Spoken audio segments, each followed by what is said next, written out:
제가 오늘 좀 그 지도 볼 게 많아서 PPT로 좀 진행을 하도록 하겠습니다. 그래서 화면 안 나와도 좀 이해해 주시면 감사하겠습니다.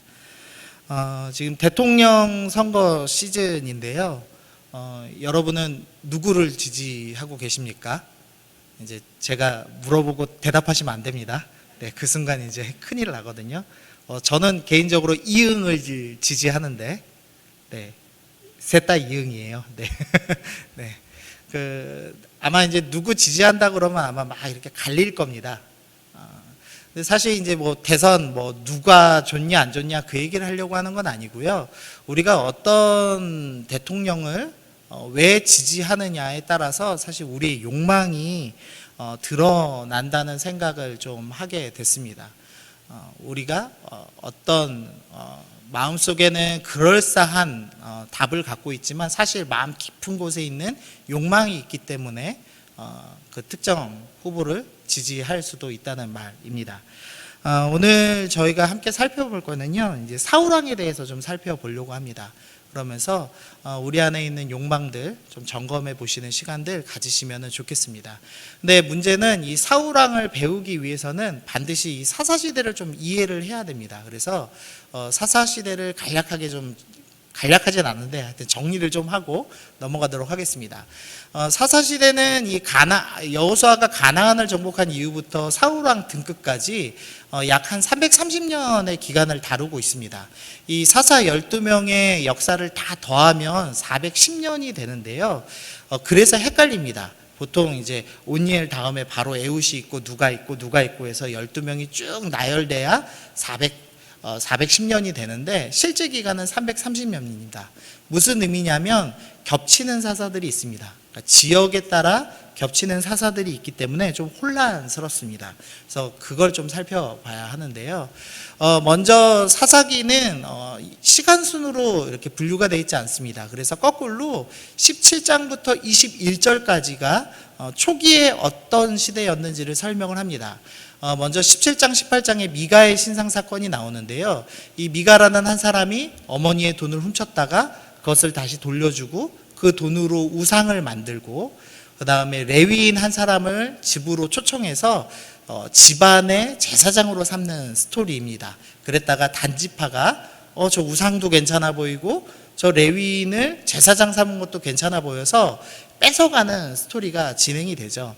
그래서 종교적으로 얼마나 타락했는지를 보여줍니다. 하나님을 섬긴다고 이름하지만 사실은 우상을 섬기는 시대였고, 그리고 기복주의가 가득한 시대였고, 그다음에 종교적으로 얼마나 혼탁한 시대였는지를 다루고 있습니다. 근데 문제는 이 미가의 신상에 등장하는 레위인이 이 모세의 손자였다는 사실입니다. 그러니까 모세의 손자마저도 타락할 정도로 사사시대는 처음부터 종교적으로 심각하게 타락했구나를 설명해 줍니다. 그리고 나서 이제 19장부터는 레위인 첩사건이 등장하는데요.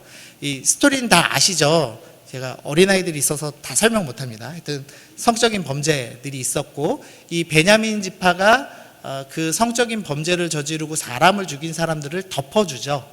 그래서 결국엔 11지파 대 베냐민이 대결하는 양상을 보여줍니다.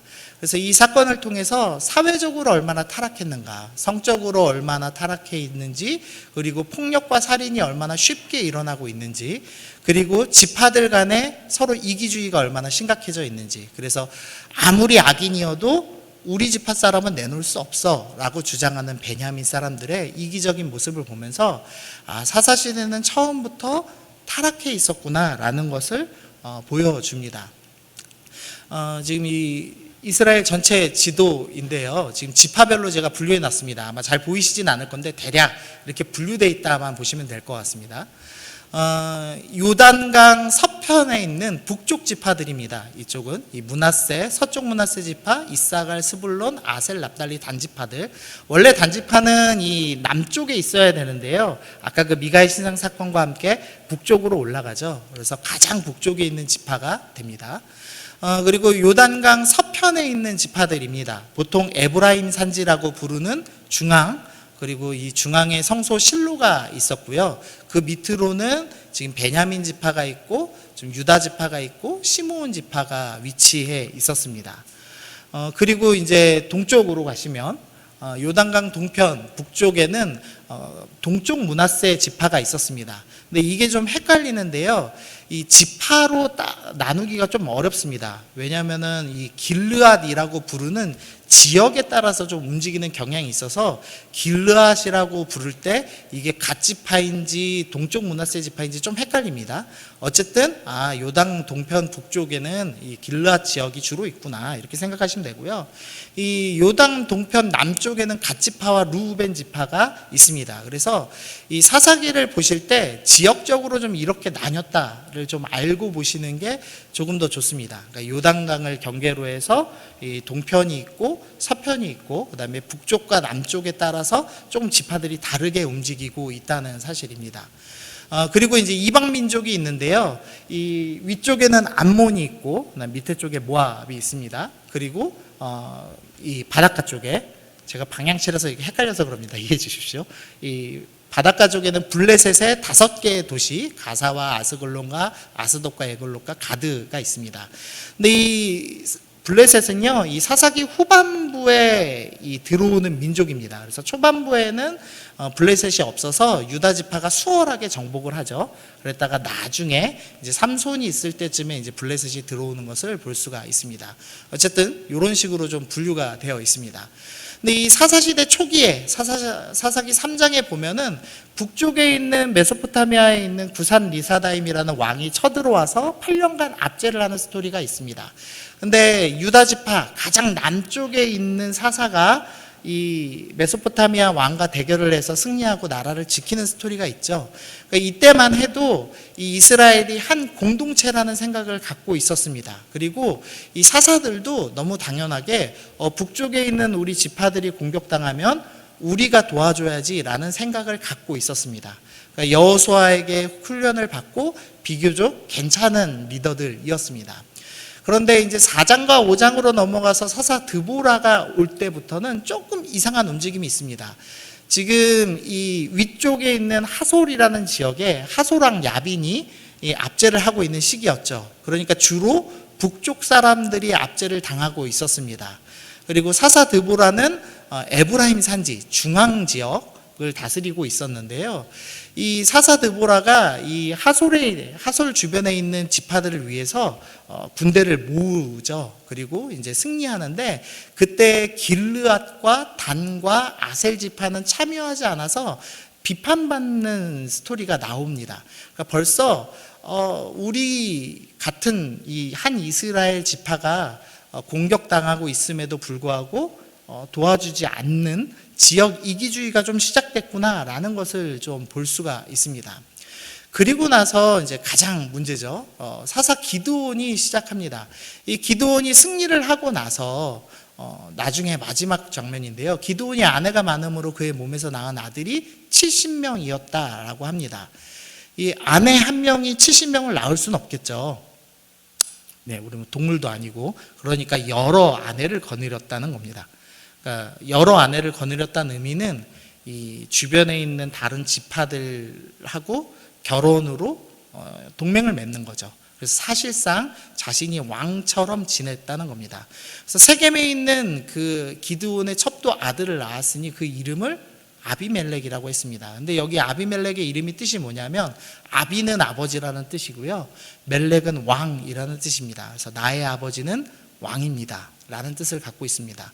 그러니까 기드온이 이 위대한 대승을 거뒀습니다. 그래서 사람들이 당신이 우리의 왕을 해주십시오 라고 요청을 했는데 차마 양심에 찔려서 왕은 하지 않았습니다. 하지만 사실상 여러 부인을 거느리고 왕처럼 아들을 70명이나 낳았고 자기의 자식 이름을 나의 아버지는 왕이다 라고 지으면서 사사 기드온 때부터 이 사사들이 자신의 욕망을 숨기지 않고 왕처럼 지내고 욕망을 채우는 모습들을 볼 수가 있습니다. 그 뒤로 보니까요, 이 기드온 밑에 보시니까 사사 압돈이 있고, 그 다음에 그 위에 사사 입산이 있고, 그 다음에 이 요단강 동편 쪽에 있는 사사 야일이 등장하는데요. 이 사사들은 하나같이 기드온의 길을 따랐던 사람들입니다. 무슨 의미냐면 자식을 많이 낳고 자식들에게 모두 나귀를 태웠던 사사들이었습니다. 그래서 사사기 10장 4절 보니까요, 이 사사 야일은 아들이 30명이 있었고 어린 낙이 30을 탔다라고 되어 있습니다. 이 당시 나귀가 어떤 의미인지를 좀 알아야 되는데요. 쉽게 말하면 외제차입니다. 그러니까 포르쉐 끌고 다녔다 이겁니다. 자기 자식들에게 모두 포르쉐를 태웠다는 겁니다. 사사 입산도 아들 30과 딸 30을 두면서 왕처럼 지냈고, 사사 압돈은 심지어 아들 40과 손자 30명 모두 70명에게 다 외제차를 태워줬다. 나귀 타는 사사들이 등장했다. 자기 자식들에게 나귀를 태우는 사사들이 등장했다라는 것을 보여주고 있습니다. 그러니까 이제 욕망을 더 이상 숨기지 않습니다. 사사들은 더 이상 하나님의 사명을 위해서 사는 사람들이 아니라 내가 왕처럼 살고 내 자식에게 좋은 차, 좋은 집, 평안한 삶을 물려주고 싶은 사람들이었습니다.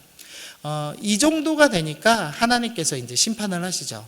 우상 숭배하고 자신의 욕망을 숨기지 않는 이스라엘을 향해서 하나님께서 진노하셨습니다. 그래서 블레셋 사람들의 손과 암몬 자손의 손에 그들을 파셨다라고 합니다. 그러니까 양쪽 두 지파들이 압제를 가하는 시기가 시작됐습니다. 그래서 암몬은 18년 동안 압제를 하고요, 블레셋은 40년 동안 압제하는 시기가 시작됐습니다. 그래서 그림으로 보시면 이렇습니다. 암몬이 지금 요단강 동편 쪽에서 길르앗 지방 쪽으로 압제를 시작하고 있고요, 블레셋은 이 에브라임 산지와 유다 지파 쪽으로 압제를 가하는, 동시에 압제를 가하는 모습을 볼 수가 있습니다.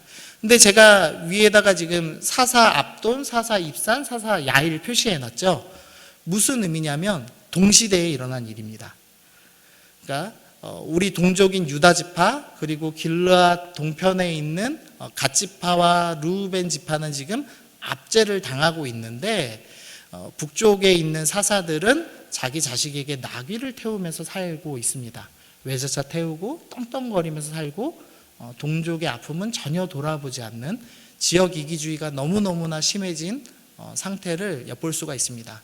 그러니까 우리 같은 성도가 어떻게 살던지는 조금도 중요하지 않고, 내가 잘 먹고 잘 살고 내 자식이 잘 먹고 잘 살면 그걸로 충분하다, 이런 생각이 가득해진 정말로 비참한 영적인 상태에 놓여 있는 겁니다. 다행히 이제 사사 입다가 이 암몬을 물리칩니다. 근데 사사 입다는 신앙적인 사람이 아니었기 때문에 거기서 그치지 않았습니다.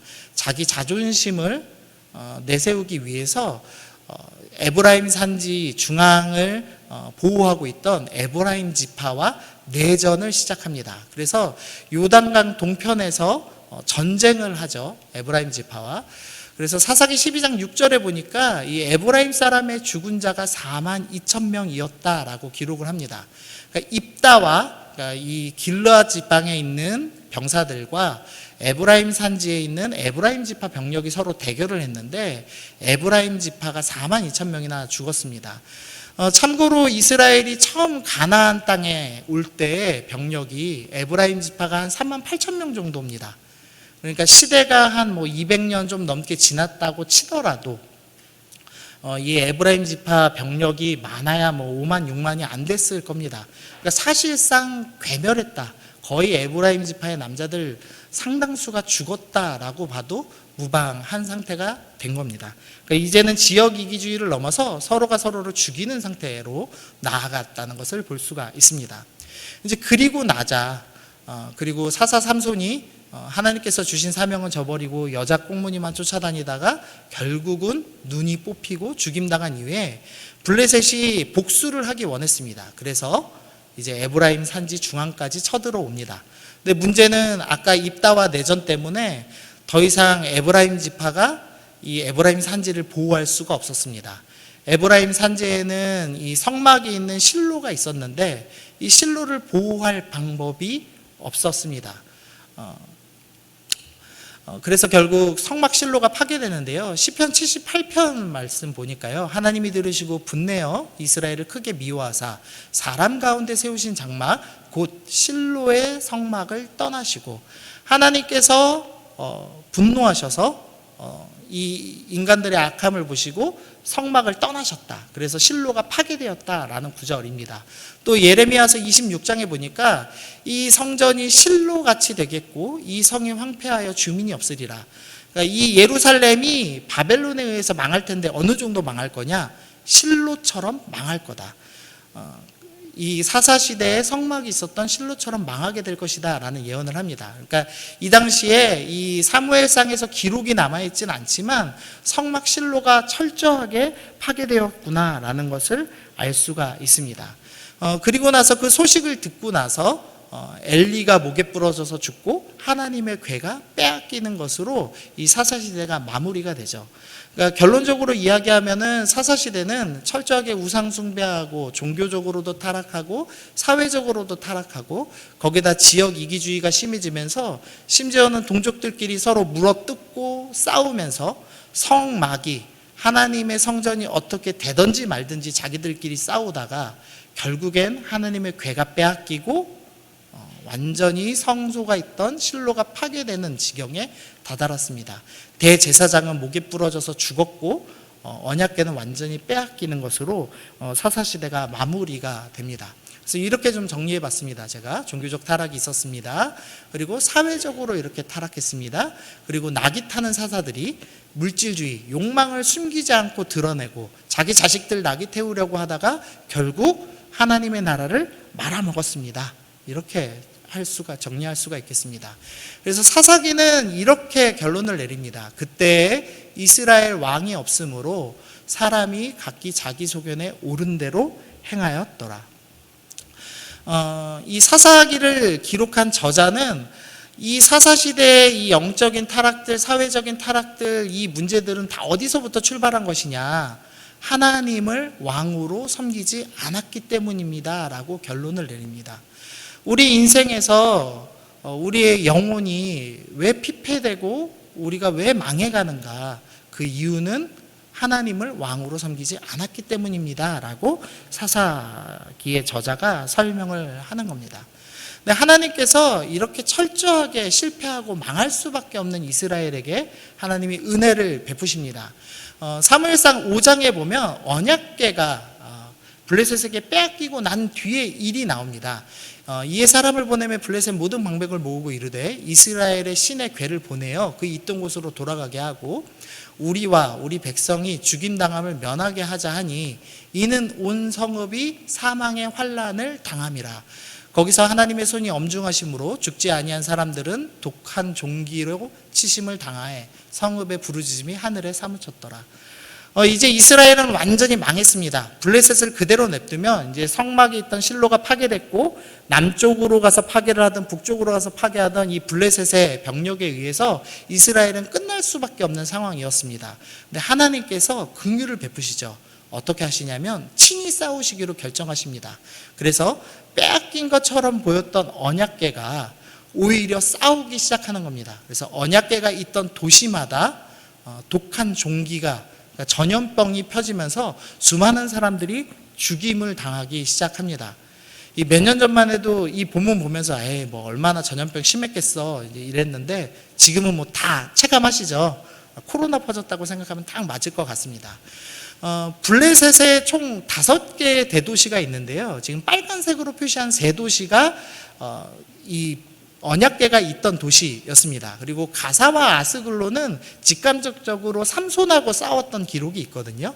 그래서 2도시는 삼손에 의해서 병력이 좀 손상됐고, 그 다음에 에글론과 아스돗과 가드는 언약궤 때문에 완전히 인구가 줄어버린 것 같습니다.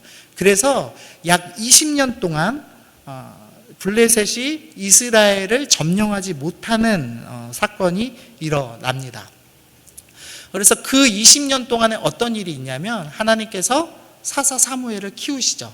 그래서 아마도 이제 학자들 생각에는 5살 정도의 실로가 파괴됐을 걸로 추측을 하는데 이 5살이었던 사무엘이 언약궤가 활동하는 20년 동안 25살의 청년이 되어서 이 온 나라에 하나님의 말씀을 전하고 백성들의 마음을 다시 하나로 모았습니다.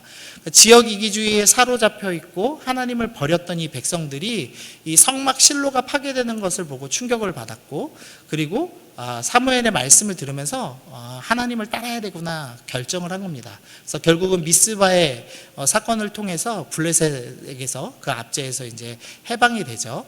그래서 사무엘이 사는 날 동안에는 블레셋 사람을 막으셨고 해마다 베달과 길갈과 미스바로 순회하며 그 모든 곳에서 이스라엘을 다스렸다. 그래서 사무엘이 지역을 돌면서 다스렸습니다. 실로가 파괴됐기 때문에 이 실로 근처에 있었던 대도시들 베델 그리고 이스라엘에게 역사적 의미가 있었던 길갈, 그 다음에 자신의 고향이었던 라마를 이렇게 순차적으로 돌면서 사역을 했습니다. 그러면서 하나님의 말씀을 가르치고 제사를 드리며 하나님 섬기는 것이 무엇인지를 다시 가르쳤습니다. 결론적으로 사무엘이 하고 싶던 말은 이겁니다. 사무엘이 이스라엘 온 족속에게 말하여 이르되 만일 너희가 전심으로 여호와께 돌아오려거든 이방신들과 아스다돛을 너희 중에 제거하고 너희 마음을 여호와께로 향하여 그만을 섬기라.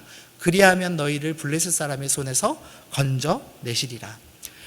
사무엘이 너희가 완전히 망했다. 그런데 하나님의 은혜로 너희가 다시 이렇게 모여서 예배드리게 되었다. 그러니 너희는 이제 너희 마음을 여호와께로 돌려라. 너희의 왕이 하나님이심을 인정하여라 라고 가르치기 시작했습니다. 그리고선 사무엘이 30년간의 이제 큰 사역을 마칩니다. 사무엘이 늙었습니다. 그렇게 되고 나서 이제는 한 마음이 된 이스라엘이 모든 장로들이 다 모였습니다. 그러니까 예전에는 서로 뿔뿔이 흩어져서 서로 싸우던 이 장로들이 사무엘의 사역 때문에 한 마음으로 뭉쳤습니다. 뭉쳐서 이런 얘기를 하는 겁니다. 모든 나라와 같이 우리에게 왕을 세워 우리를 다스리게 하소서 한지라. 우리도 다른 나라들과 같이 되어 우리의 왕이 우리를 다스리며 우리 앞에 나가서 우리의 싸움을 싸워야 할 것이니이다. 무슨 말이냐면 우리가 이제 한 마음이 됐습니다. 우리가 한 공동체가 됐습니다. 그러니까 당신은 늙었고 당신의 아들들은 당신만 못하니 우리에게 다른 나라와 똑같이 왕을 세워주십시오. 그래서 우리를 대신해서 싸워서 우리를 평안하게 만들고 우리 자식들에게 낙이 태워주는 인생 살게 할 위대한 왕을 선택해 주십시오라고 요청을 하기 시작한 겁니다. 사사시대는 끝난 것처럼 보였고 하나님의 은혜로 이스라엘이 다시 한 공동체가 됐음에도 불구하고 여전히 이스라엘 사람들은 하나님을 왕으로 섬기는 것이 아니라 이 땅에 있는 인간왕, 나를 평안케 해주고 나를 잘 먹고 잘 살게 해줄 그 왕을 구하기 시작했습니다. 그래서 하나님께서 이렇게 평가하십니다. 그들은 사무엘 너를 버리는 것이 아니라 하나님인 나를 버려서 자기들의 왕이 되지 못하게 하려 함이니라. 이 사람들이 왕을 요구하는 그 핵심은 나를 왕으로 따르지 않기 때문이다. 나를 하나님으로 섬기지 않고 자기의 욕망을 하나님으로 섬기고 자기 자식들 낙이 태우고 싶어서 안달난 인생들, 자기의 삶이 평안하고 싶어서 안달난 인생들 살고 싶어서 저러는 것이다 라고 하나님께서 말씀을 하십니다. 그리고 나서 사울이 9장에서 등장합니다. 그래서 제가 제목을 좀 재밌게 좀 정해봤습니다. 옛다 왕이다 입니다. 하나님께서 그래 니네가 그토록 원하는 왕, 너네가 정말 마음에 합한 그 왕 내가 줘보마 얼마나 행복한지 너희 누려봐라 이겁니다.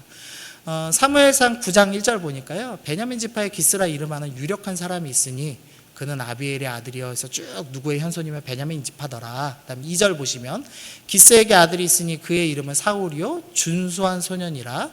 이스라엘 자손 중에 그보다 더 준수한 자가 없고 키는 모든 백성보다 어깨 위만큼 더 컸더라. 정리를 해보면요, 먼저 베냐민 지파입니다. 베냐민 지파가 어떤 의미냐면 이 사사시대 초기에 11지파와 베냐민 지파가 대결을 했죠. 근데 이 베냐민 지파 사람들은 왼손잡이들이 많은데 돌팔매질을 매우 잘했습니다. 그래서 11지파와 처음 싸울 때 처음에 승리를 할 정도로 베냐민 지파 사람들은 잘 싸웠습니다. 그리고 베냐민 지파에 끝까지 살아남은 600명이 있었는데요. 그러니까 이 사람들은 정예 병력 중에서도 가장 잘 싸우는 사람들만 남아 있었습니다. 그러니까 이 당시에 베냐민 지파 사람이다 그러면은 11지파랑 끝까지 싸워서 남아있던 정예의 용사들, 그 사람들의 후손이다라고 보시면 됩니다. 근데 거기다가 이 베냐민 지파가 누구랑 결혼하냐면 길르앗 야베스의 딸들과 결혼하는데요. 이 길르앗 지역은 전쟁 영웅 마길의 자손들입니다. 이 가나안 정복 때 전쟁 영웅이라고 호칭된 사람들이 없거든요. 근데 마길은 전쟁 영웅이라고 이야기를 합니다. 그러니까 이 집안도 잘 싸우는 겁니다. 베냐민의 살아남은 잘 싸운 사람들, 그리고 므낫세 마길 지파에 살아남은 잘 싸운 사람들, 이 둘이 결합을 한 겁니다. 그러니까 베냐민 지파다 그러면 이 사람들 좀 싸우겠네, 이렇게 생각하시면 될 것 같습니다. 그리고 대놓고 유력한 사람이다라고 기록을 했습니다.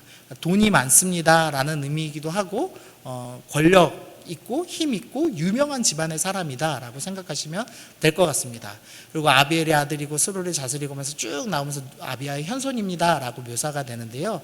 보통 이 조상을 많이 소개하면 소개할수록 그 가문이 괜찮은 가문인 겁니다.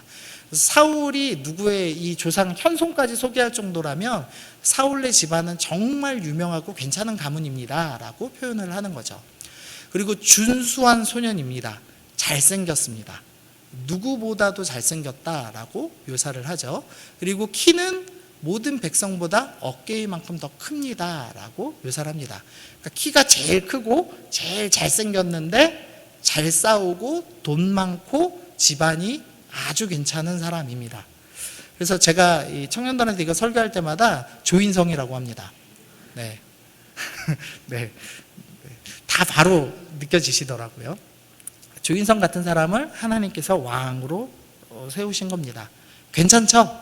그 정도 왕이면 아마 조인성이 대통령 선거 나와도 표 꽤 얻을 겁니다. 예. 인간이 볼 때 가장 괜찮은 사람이죠. 그리고 지금 우리의 가장 욕망, 안전한 삶을 나에게 줄 것만 같은 사람, 그런 왕을 하나님께서 준비해 주신 겁니다. 그리고 나서 하나님께서 최고의 예우를 해주십니다. 먼저는 최고의 선지자인 사무엘이 기름을 부어서 왕으로 세워줬습니다. 확실하게 사인해 주는 겁니다. 얘는 내가 왕으로 세웠다라고 도장 찍는 거죠. 그리고 나서 이스라엘 백성들이 유일하게 사실 때 왕으로 세우고 싶었던 사사가 있었습니다. 기드온이었죠. 기드온과 이 사울이 비슷하게 연관됩니다. 기드온은 자신의 집안을 므낫세 중에 지극히 약하고 나는 내 아버지 중에 가장 작은 자입니다 라고 겸손하게 자신을 말했는데, 사울도 기드온과 똑같은 성품을 갖고 있어서 나는 이스라엘 지파 중에 가장 작은 베냐민 지파이고 베냐민 지파 중에서 가장 미약합니다 라고 기드온과 똑같이 고백하는 사람이었습니다. 그리고 기드온도 하나님께 사인을 구하죠. 하나님, 정말 내가 구원자로 활동할 수 있다면 양털은 마르고 주변 땅은 젖게 해주세요. 주변 땅은 마르고 양털이 젖게 해주세요. 2번 사인을 구했죠. 근데 그것처럼 하나님이 내가 너 기드온 선택했듯이 사울 너도 선택했다는 걸 보여주기 위해서 똑같이 사인을 주십니다. 그래서 첫 번째로는 이 사무엘을 떠나서 지나갈 때 두 사람을 만나고, 두 사람이 네가 그토록 찾아다니던 암나기를 찾았다고 먼저 얘기해 줄 거다라는 예언을 주십니다. 그래서 예언이 이루어진다면 너는 바로 내가 선택한 왕이다 라는 거죠. 두 번째로는 너 더 길 가다가 베델에서 올라오는 세 사람을 만나고 그 세 사람이 너에게 문안하고 떡 2덩이를 준다면 너는 확실히 하나님께서 선택한 왕이다. 그것을 사울에게 다시 확인시켜 줍니다. 그러니까 기드온이 2번 사인 받았고 사울도 2번 사인을 받습니다. 그리고 나서 여호와의 영이 기드온에게도 임하였고 사울에게도 여호와의 영이 임하는 장면이 나옵니다. 아직은 왕이 세워지지 않았던 시대이기 때문에 이 이스라엘 사람들에게는 사사는 어떤 사람이냐, 여호와의 영이 임해서 세워지는 사람이지 라는 생각이 있었죠. 그러니까 세상 사람들 다 볼 수 있게 너는 내가 선택해서 세우는 지도자다라는 걸 보여주기 위해서 하나님께서 사울도 여호와의 영을 임하게 하셨습니다. 하나님께서 최고의 예우를 해서 인간들이 원하는 왕을 뽑았습니다. 그래서 사람들이 이제 환호하고 기뻐하고 좋아하죠. 그런데 오늘 우리가 9장만 읽었지만 9장과 10장에서 그렇지만 사울은 분명히 문제가 있었다라는 것을 보여줍니다. 먼저 9장 3절에 보면은 사울의 아버지 기스가 암나기들을 잃어버리고 사울이 그것을 찾는 장면이 나옵니다. 사사기에서는 분명히 나귀라는 것이 부정적으로 묘사되고 있죠. 자기 자식들에게 나귀 태우는 사사들이 이기적으로 나라를 망가뜨렸다라는 것을 보여줬습니다. 그런데 이 사울은 나귀를 쫓아다니는 인생, 잃어버린 나귀 찾아다니는 사람이다. 그것을 사울왕의 첫 등장 장면으로 묘사하고 있습니다.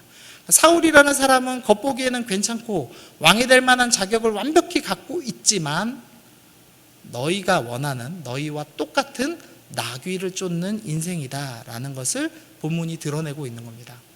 두 번째로는 그가 대답하되 보소서 이 성읍에 하나님의 사람이 있는데 존경을 받는 사람이라. 지금 사울과 함께 쫓아다니던 이 사울의 종이 이 성읍에는 하나님의 사람이 있으니 하나님의 사람인 사무엘에게 우리가 잃어버린 나귀가 어디 있는지 물어봅시다 라고 이야기하는 장면입니다.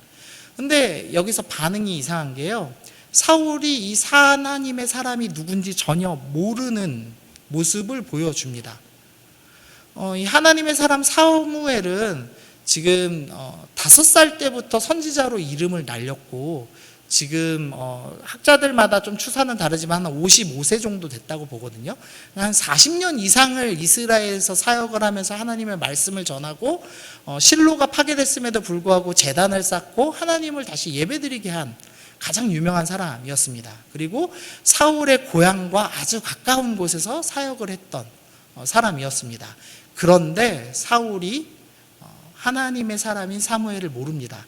무슨 의미냐면 사울은 하나님께 조금도 관심이 없는 사람이었다라는 것을 보여주고 있는 겁니다.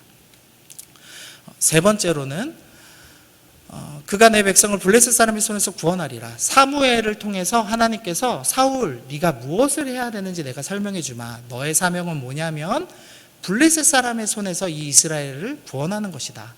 여전히 이 블레셋 사람의 압제, 블레셋 사람들의 병력이 남아 있었기 때문에 네가 블레셋 사람의 손에서 이스라엘을 지켜라 라고 명령을 하셨습니다. 그런데 그리고 나서 사무엘상 10장에 보니까요, 내가 하나님 산에 이르리니, 여기 하나님 산 번역이 좀 이상합니다. 원래는 이 사무엘의 고향인 기브아 땅에 있는 하나님의 산을 의미합니다. 그래서 너 고향에 있는 어떤 산에 갈 건데 거기가 하나님의 산, 즉 하나님을 섬기는 산당이 있는 산이고, 근데 그곳에는 뭐가 있냐? 블레셋 사람의 영문이 있었다라고 표현합니다. 영문이 뭔지 학자들마다 약간 의견은 다르지만 보통은 이제 기념비가 있었다라고 생각을 합니다. 블레셋 사람들이 우리가 이스라엘 물리치고 언약궤 빼앗고 이 땅까지 빼앗았다라고 해서 기념비를 크게 세워 놓은 겁니다. 그러니까 이스라엘 사람 입장에서는 우리 고향에 일본인들이 우리가 조선인들 다 죽였다 이런 식으로 비석 세운 게 남아 있는 겁니다. 그러면 자신의 사명이 블레셋에게서 이스라엘을 지키는 것을 깨달았다면 이 사울이 처음 해야 될 일은 뭐냐면 블레셋 사람의 영문부터 부시고 그 다음에 백성들을 모으고 나는 하나님께 기름 부음 받았고 나는 하나님께 블레셋 사람의 손에서 너희를 지키라고 명령받았으니 우리 믿음으로 싸우자라고 이야기해야 됩니다. 그런데 사울은 이 사명을 알면서도 움직이지를 않습니다. 그리고 블레셋과 전쟁을 할 때는 자기의 정체적인 이익이 있을 때 어쩔 수 없이 움직이고, 그것도 자기 아들 요나단이 먼저 싸움을 걸기 때문에 어쩔 수 없이 시작한 전쟁들에만 참여하는 모습을 보여줍니다. 그러니까 즉 사울은 하나님께서 주신 사명을 생각하지 않는 왕으로 묘사가 되고 있습니다. 좀 길고 좀 장황하게 설명드렸는데요, 정리를 하면 사사시대는 종교적으로도 타락했고 사회적으로도 타락했고 자신의 욕망을 숨기지 않고 낙이 타는 시대였습니다. 그런데 하나님께서 언약궤를 통해서 블레셋을 막으시고, 그리고 사무엘을 통해서 나라를 다시 하나로 모으셨는데도 불구하고 이스라엘 사람들은 여전히 욕망을 버리지 않고 우리에게 왕을 주십시오라고 다시 요청하는 모습을 보여주고 있는 겁니다. 그러자 하나님께서는 그래, 너네가 원하는 왕 내가 줄게. 너네가 생각하는 가장 완벽한 왕을 주마. 키도 크고 잘생기고 싸움도 잘하고 돈도 많고 집안도 그럴싸한 사람으로 내가 주마 라고 하면서 사울왕을 던져주시는 겁니다. 그런데 그 사울왕은 하나님을 모르는 사람이고 사명을 생각하지 않는 사람이고 그리고 나귀를 쫓아다니는 자신의 욕망을 채우기 위해 쫓아다니는 왕이었다라고 사무엘상 9장과 10장이 지금 설명을 하고 있는 겁니다. 우리가 하나님을 믿는다고 하면서도 사실은 나귀 타는 인생 살고 싶은 사람들이 너무나 많습니다. 하나님께서 날 구원해 주신 것이 모두 하나님의 은혜입니다. 고백하고 찬양하고 이 예배당에 나가서는 그럴싸하게 손을 들고 기도도 아주 그럴싸하게 고백을 하지만 우리의 실제 욕망은 내가 나귀 타고 싶다. 내가 더 좋은 차 타고 더 좋은 집을 갖고 더 넓은 집을 갖고 더 평안한 노후를 살고 싶다라는 욕망에 충실한 사람들이 많습니다. 하나님께서는 그런 사람들에게 네가 원하는 왕을 주마. 네가 다시 사사시대로 돌아가고 싶어하니 내가 다시 사사시대를 경험시켜 주마라고 하면서 사울왕을 허락해 주시는 겁니다.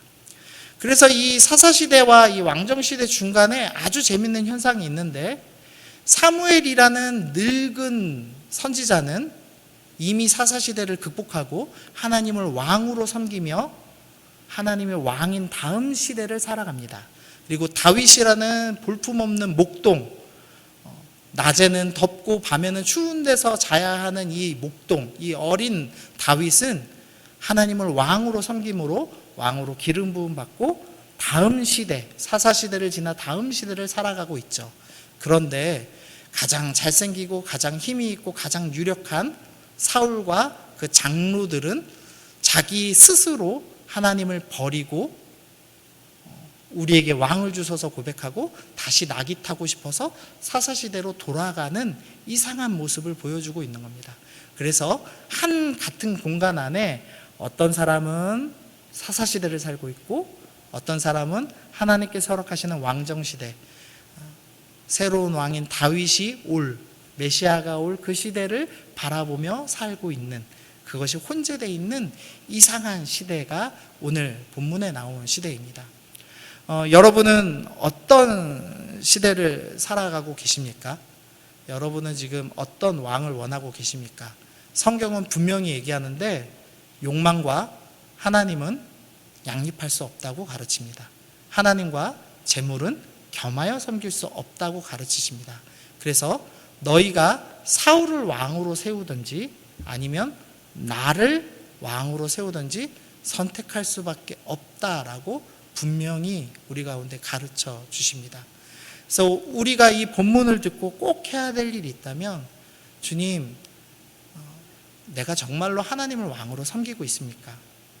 내가 내 욕망 때문에 예수님 믿고 내가 우리 가정 평안하고 내가 잘 먹고 잘 살고 내 자식이 좋은 차에 좋은 집에 교육 잘 받고 잘 사는 거 꿈꾸는 마음으로 예수를 믿고 있는 것인지, 아니면 정말로 그냥 하나님을 사랑하여서 내가 예수를 믿고 있는 것인지 우리는 분별해야 되고, 만약에 우리가 낙이 타고 싶어서 이 자리에 앉아 있다면 우리의 마음을, 우리의 욕망을 하나님께 내어놓고, 하나님, 내가 사사시대의 백성들처럼 또 죄를 반복하고 또 하나님을 버리고 내 욕망을 섬기고 있습니다. 주님, 나를 용서하여 주십시오. 내가 욕망 버리고 하나님을 왕으로 섬기는 사람으로 살게 하여 주십시오.